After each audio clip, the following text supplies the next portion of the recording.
Bem, eu tava vendo, né, o jogo da Espanha com a Bélgica e tal, e a França já tá na semifinal, assim como a Espanha tá e tal. E vai ter agora dois jogos hoje, né? Vai ter Noruega contra a Inglaterra e vai ter Argentina contra a Suíça.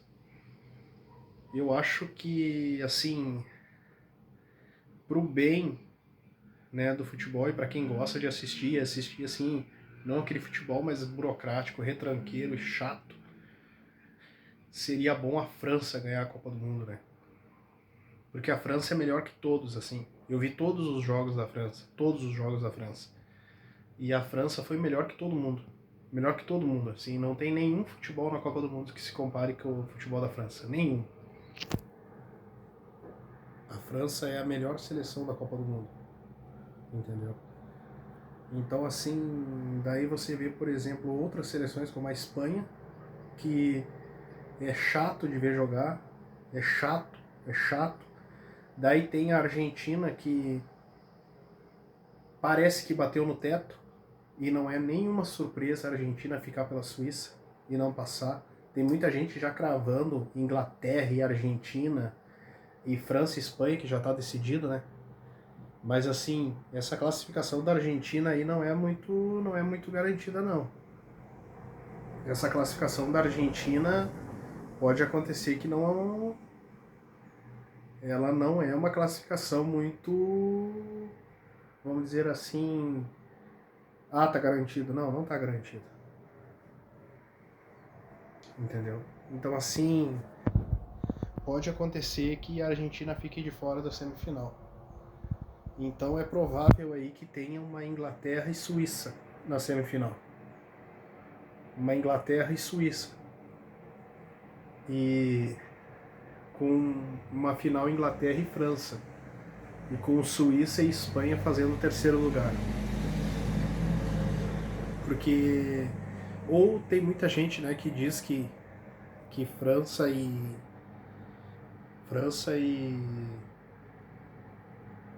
como é que eu posso dizer? França e Espanha é uma final antecipada. Mas a Inglaterra pode vencer a França na final, né? Se bem que a Inglaterra, ela não convenceu desde o início, né?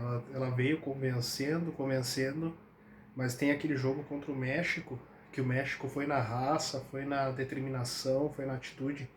Inclusive, para mim, um dos melhores jogos da Copa foi aquele. Eu gosto muito daquele Senegal e França também, que foi um jogo bem legal. O jogo da Bélgica com o Senegal. Todos os jogos de Senegal foi bom de assistir, assim.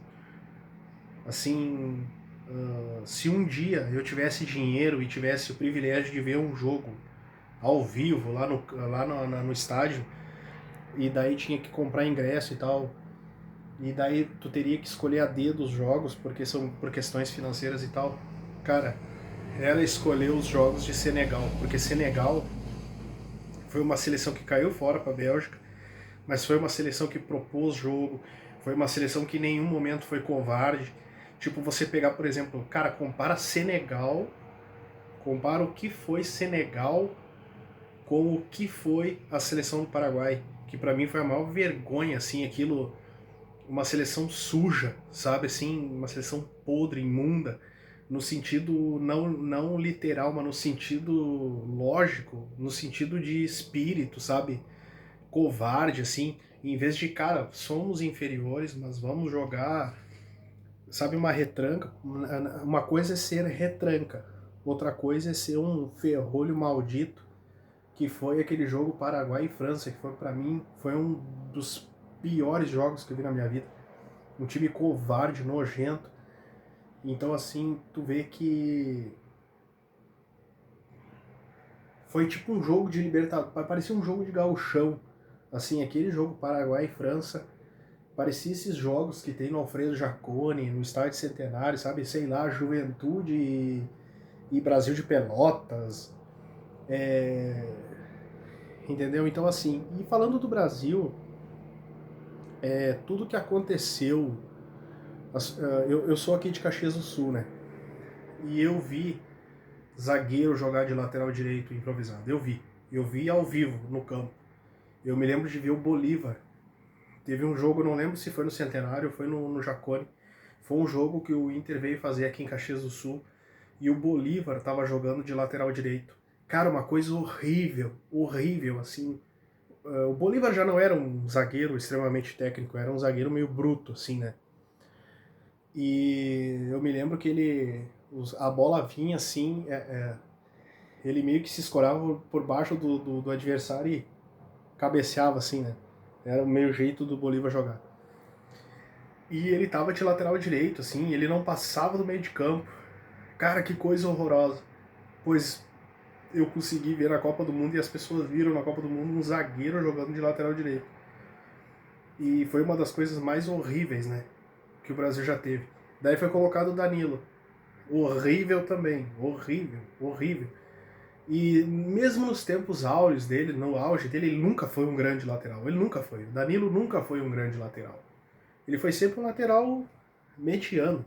E olhe lá. E tipo, cara, daí falando, né, da seleção brasileira que já caiu fora, né, não tá mais na Copa do Mundo. E eu acho que reformulação, né, cara?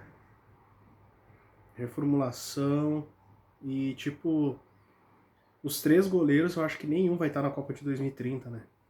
Assim, o Alisson talvez vá como, sei lá, tem 3 goleiros aqui, 2 goleiros, o titular e o reserva, e daí o terceiro goleiro vai ser o Alisson, porque já jogou 3 Copas do Mundo, vai ir para experiência, não sei o que, para dar suporte para os outros. Mas mesmo assim, cara, não tem como. Casemiro já acabou, o Fabinho já acabou por causa da idade. O Bruno Guimarães está queimado, como é que esse cara vai se comportar em 2030? O Gabriel Magalhães merece a oportunidade, de novo, né? Porque ele é o melhor zagueiro que o Brasil tem. O Marquinhos acho que já deu. Daí você fica pensando assim, mas o Marquinhos pode jogar uma Copa com 35 anos, né? Que ele tem 31, se eu não me engano, ele jogaria com 35. Mas mesmo assim, o Marquinhos vem de 3 Copas do Mundo, né? Sendo 2 que ele foi titular e fracassou. Daí, tipo, ele vai dar o melhor dele com 35 anos. E outra coisa, o Brasil vai jogar com o máximo 2 zagueiros. Daí já vai levar o Gabriel Magalhães. Daí vai levar o Marquinhos de novo. E outra coisa, o Marquinhos é um cara que ele é pequeno para zagueiro, ele tem sempre um esquema que vai sobrecarregar o outro zagueiro. Daí esse Douglas Santos, que pra mim, assim, tudo bem, foi bem na Copa, foi uma das melhores coisas que o Brasil teve na Copa do Mundo. Tá, mas em 2018 foi o Renato Augusto. Então o Brasil deve mais uma Copa do Mundo ao Renato Augusto. O Renato Augusto não jogou 2022, entendeu? Então, assim, tipo, também é outro que deve sair fora. Entre outros, assim, que deve ficar o Vini Júnior, o Endrick, o Ryan, Luiz Henrique, que sumiu. Agora os outros, cara, acabou. Não tem como, já acabou, não tem como você. Igor Thiago também é outro que já, assim, é o Giovani de 98. Então, assim, não tem como. Não tem como. E fora alguns ali, tipo Ibañez se queimou muito na Copa do Mundo, não jogou nada. Bremer nem entrou. Tem esse Ederson que vai pro Manchester United agora. Mas assim, tem alguns outros jogadores que poderiam já estar nessa Copa do Mundo aqui. Mas não foram, tipo o Andrei Santos, né? Que poderia deixar o meio de campo do Brasil dinâmico, né? Assim, mas não foi convocado, né? Que é um grande volante também. Então assim, mas mesmo assim, se você parar para analisar, as pessoas ficam falando assim, porque o Brasil jogou na italiana, não sei o que, modo italiano, porque o treinador é o Carlo Ancelotti. Eu vou dizer uma coisa, eu tenho uma coisa que o Carlo Ancelotti ele quis imitar a França. Ele quis imitar a França com 4 jogadores atrás, 2 no meio e 4 na frente. Tipo, com 2 vindo para trás.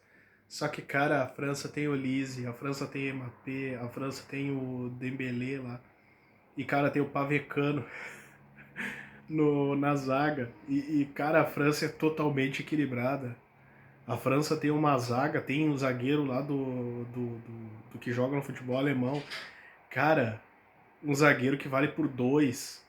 Então, assim, para você fazer um esquema desse, você tem que ter peças. Como é que você vai fazer um esquema 4-2-4 tendo Marquinhos e Gabriel Magalhães na zaga? Você tem um Marquinhos que é completamente vulnerável. No jogo contra o Egito, já mostrou isso.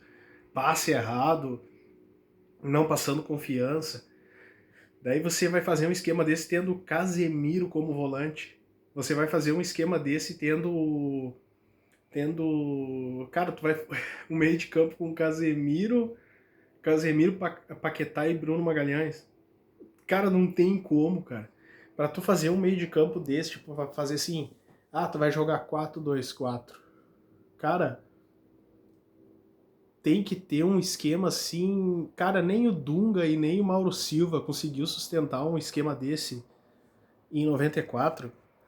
Em 94 era Dunga, Mauro Silva e ainda tinha a ajuda do Mazinho e o Zinho que fechava, e era o Bebeto e o Romário lá na frente.